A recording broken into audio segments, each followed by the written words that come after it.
non preuve yi mu indi kon lu bloqué la situation non preuve yi non c'est-à-dire xam nga relation internationale dafa complexe.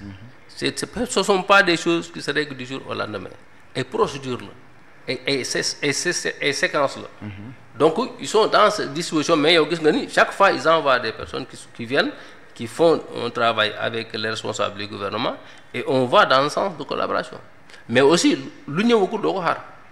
gisagul leen moo tax ñuy def trouver des solutions alternatives pour faire fonctionner les choses parce que le pays doit fonctionner avec ou sans les institutions internationales et c'est ce qu'on est en train de faire et c'est une prouesse d'ailleurs parce qu'un pays africain bu mën a fonctionner sans que ñële nu ko ati piqûre la yombul. waaw mais moo tax en 15 mois gaal gi bënn na fépp.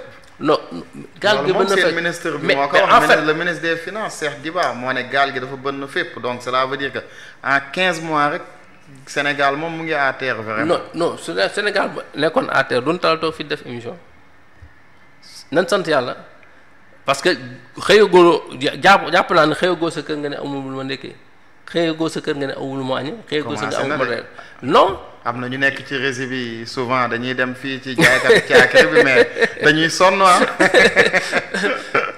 en fait li waroon li ñi ngi góorgóorlu ba li waroon dox mi ngi dox. mooy lépp pour fay salaire. non pas lépp sax. lépp juste pour defar nit ñu nekk ci administration. non mais dama ni. mais lépp te doo defar ay grand infrastructure amul ay grand chantier. mais dama ni kañ la Sénégal mais dama ni développé président Macky Sall ba mu ñëwee moom xam nga ñi ngi fonctionné mais moom ba mu ñëwee premier mois lu mu def. dafa dem France moom Ablaye Wade da ne ko doo fay salaire yi moom waxul dara dafa ne baax na Ablaye lu mu bàyyi réew mi. après mu dem baax France na ma dem France uti xaalis andi. mais bu utu France dañ ko dimbali dafa ne ñaan dimbali France jox xaalis. même loolu baax na parce que après réew mi dox. non est-ce que réew mi dox na. doxoon na de. non doxul si 15 mois daal la gaañ ne ma réew mi dafa dellu. non mais bu doxoon yow xam nga ni 2021 ba 2024 ay émeutes la woon. waaw mais 2021 2024 crise moo amoon Sénégal te loolu. waa Pastef mais crise bi daanaka presque ñoom ñoo ko créé. non mais attends régime bi fi nekkoon moo yor tous les outils donc bu nee Pastef ñu nekk ci un pays organisé Pastef mënut a indi difficulté c'est les populations qui se sont rebellées parce que dañ am ni régime bi gisuñu seen bopp parce que aussi dañ ko doon watee kii ni ko xam sax affaire bi quoi dafa demee côté. ñuy sentir ne une minorité ñoo accaparé wu des biens et effectivement bi ñëwee aussi c'est ce qu'on a constaté te xool arrestation yi fi am. xam nga mais on te met des choses sur la table yoo xam mënoo ko même preuve à l'appui lii am na lii ak lii te doo ko dindi donc te loolu ce n'est que la partie visible de l'iceberg liñ gisagul moo ëpp et ñi ci war a liggéey ñi ciy liggéey le travail d'investigation est en train d'être fait ba tax ku ci taxoon da la gis am ñoo xam si ba régime changé la ngeen Sénégal daw xegaat duñ fi tànk ba léegi lan lañ def bay daw donc pour dire non pour dire en fait que dafa demee woon boor mooy dafa une petite minorité ñoo accaparé woon bien dëkk bi di def leen neex. mais ba tey soppeeku la. si soppeeku am na. waaw soppeeku am na moom parce que déjà même ba nga gis nga ci conseil ministre yu mujj yi ñu nekk rek ci agence yeeg yooyu gis nga chaque fois ñu man bi ñu ñëwee.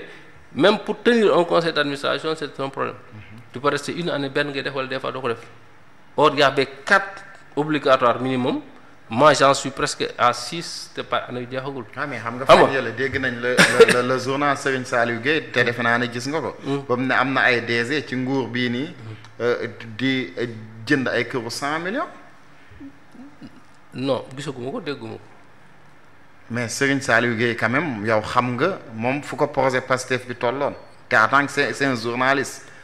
waaw mais dama ni xam nga loolu pôle judiciaire mi ngi fi OFNAC mi ngi fi yeneen structure scientifique mi ngi fi ñeneen ñooña bu fekkee am na lu ca am dañ ouvrir une information mais lépp xam nga souvent ni dana affirmer loo xam si amu ci lu ko leer mais justice moom doxewul noonu. du dox ci ay yaakaar naa ko foog naa. justice da nga am lu leer nga avancer. mais nous sommes dans un pays de droit et que autosaisine am na fii. OFNAC mën na def rapport scientifique mën na def rapport sur cette base là on initie les poursuites donc échappé amu fi ensuite yaakaaruma ko de man ci ni ma gisee système bi doxee parce que déjà da nga du gis xaalis booy laal sax parce que déjà comme ni ma wax fekk ñu fi xaalis man mi tey oto bi ma ANPEJ jox. am na 10 ans 2014. par exemple kenn changé wul oto kenn den fi def fi leneen dana ñëw pour liggéey comme li la wax noonu man oto ba ma gaaree sama kër ma moom ko moo gën 10 fois bi ma jox mais da ngay jàpp ne c'est un soldat du pays nga liggéey pour su dëkk. et je pense que noonu ma ko defee la ko ñu bëri PCA yu bëri defee ba am na PCA yoo xam amul sax bureau. ils n'ont même pas de bureau. dañu ñëw ñu ne noonu budget bi mënuñu leen ci aménager bureau ils prennent les dossiers ils traitent ils reviennent suñu ñëwee def seen réunion dem ñibbi am na DG yoo xam si tey amuñu oto bu ndaw la non pas de voiture am na PCA yoo xam amuñu voiture. parce que fan dafa bëri ay DG yu amul benn njëriñ ay DG yu mel ne DG Grand Théâtre di tere ay greffage ak. ay mees non DG moom foo ko dégg am na njariñ parce que DG mooy autant exécutif. mais DG buy toog amoo loo def. lu dul naan dama ni nañu tere ay indi ay mees ay greffage ak yooyu. non ça c'est fonctionnement ba après mu am nit ñi génn ci réseau yi kaas wax après mu retiré waat xam nga. non dama ni yooyu aussi c'est dama ni loolu mode de gestion la ci gestion la kooku moom la gestion c'est le management quoi ça n'a rien à voir ak liggéey moom. de fu neef souvent muy société publique wala muy yeneen entités yi du secteur parapublic mais yooyu bu ñu ko créé c'est parce que dafa am utilité donc ñu teg fa un DG pour mu liggéey ñu teg fa donc un organe délibérant pour mu surveiller ko organe délibérant yooyu lu DG bi def balaa mu koo def dana ko tàggu mu valider ko organe délibérant yooyu moo doxul woon boo gisee détournement yu bëri ak difficulté yu bëri amoon ci yenn structures yi c'est parce que DG yi dañ doon def lu leen neex te du am benn contrôle.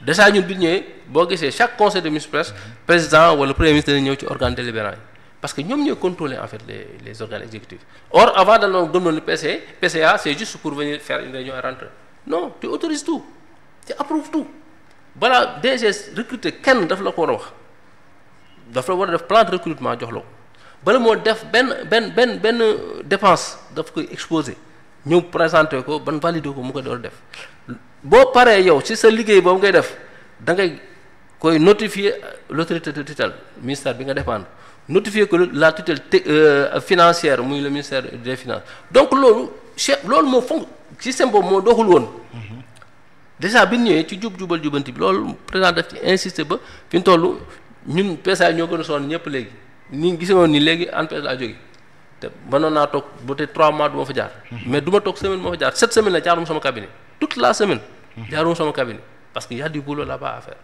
donc pour dire que en fait les choses ont changé xam nga nag lépp mënut a yàqoo benn niveau bi benn mu ak nga xëy. les choses ont changé du jour au lendemain. lépp bëgg a dox les choses ont changé mais àndul ak koom. waaw mais xam nga presque on peut considérer l'année 2025 comme une année de transition. parce que nous sommes venus en cours de 2024.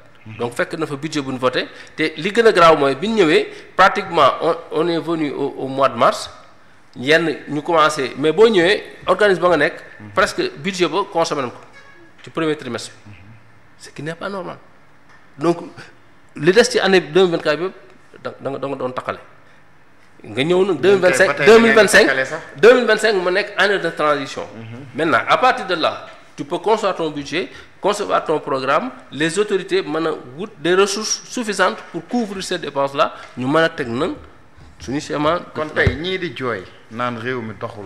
réew mi gaal gi bënn na partout. réew mi am nañ jafe-jafe dépense lu ne ñu ngi koy wax yow lan nga jàpp tey moom mooy solution bi ak durée boobu fii ak kañ la war a toll ba Sénégal dellu foo xamante ne nañ ko mën a méngaleeg un pays en voie boo xamante ne mu ngi waaj a émerger sax. waaw dama ne xam nga ñu door commencer benn mandat dañu ñaan nag def au moins 10 mandats. mais ñu ngi doon commencé benn. ñu nekk première année dugg deuxième année. mais déjà autorité bi ñëwee leen ñu koy wax moi j'encadre beaucoup d'entreprises dans le BTP par exemple. mais ñu bari doon tëjoon parce que da ngay exécuter marché par kenn loo fay. tu cours derrière il faut yow déjà marché bi da nga ciy perdre. ndax da nga ci cours derrière. pour trésor fayoon la il faut nga am ñu ay démarcheurs ñooñu jël seen pourcentage. ka lay fay jël pourcentage ainsi de suite finalement tu te retrouves avec. des dettes ci marché boo xam si da nga ci war a am bénéfice mais au moins bi ñuy ñëwee dañ ni donc la dette